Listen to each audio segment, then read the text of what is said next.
हाँ आशीर्वाद है, ये तो है अमरजीत कुमार। मैंने इसलिए तुझे माँ को खोले जो बुद्ध को बुलाया जाए। आज का दिन तीनों चीज मिल करके आज दानापुर की मेला जाएंगे, वहां स्नान करके धर्म का मेला। आज तक कोई राजभवन की नर नारी किसी दूसरा देश की मेला ना प्रवेश किया है। कई देश राजमाता की नारी क्यों नहीं गई है? चल ये बताओ, तुम पिताजी को और मेरी बच्चे को पालन करेगा कि कोई दूसरे के बच्चे को पालन करेगा? मेरी माँ ऐसा है, देश का धर्म की लाज रखना अपनी कर्तव्य बनती है। बताइए। हाँ हाँ, ऐसे धर्म की मेला में जाना जरूरी है। जब मैंने कल का दिन भिक्षा बंद कर दिया, आते आते ऐलान किया जो आज के दिन जो भी अपनी रात में मांगेंगे उसे हम दान करेंगे। ऐसे बीच में महारानी जब आ गई तो मैं अपने वचन को कभी खाली नहीं जाने देंगे।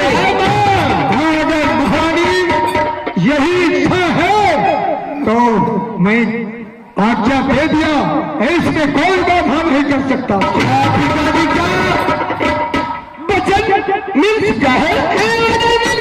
चलो मेरे साथ। यहाँ जो रहेगा कौन देगा खाने के लिए? आगे मन के लीला सा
चल रहे हो। अब चले दानापुर मेला, तुम्हें मेला दिखाऊंगी। मैं यहाँ से जा रही हूँ धर्ममाली के पास। सबसे पहले उन्हें मुख द्वार पर बोर्ड टंगा दूंगी कि इस मेला में किसी को रोने का अधिकार नहीं है। जो रोता हुआ पकड़ा जाए उसे अपने दानापुर में रखें। रोते हुए इंसान को दानापुर से बाहर न जाने दें। आओ एक बार धोखा होते कई बेटा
है। इसलिए सबसे पहले अपना तंबूक जो है रात भर इसी तंबूक में विश्राम किया जाए और उसके बाद सुबह मेला स्नान करके पूरे मेला में भ्रमण करेंगे।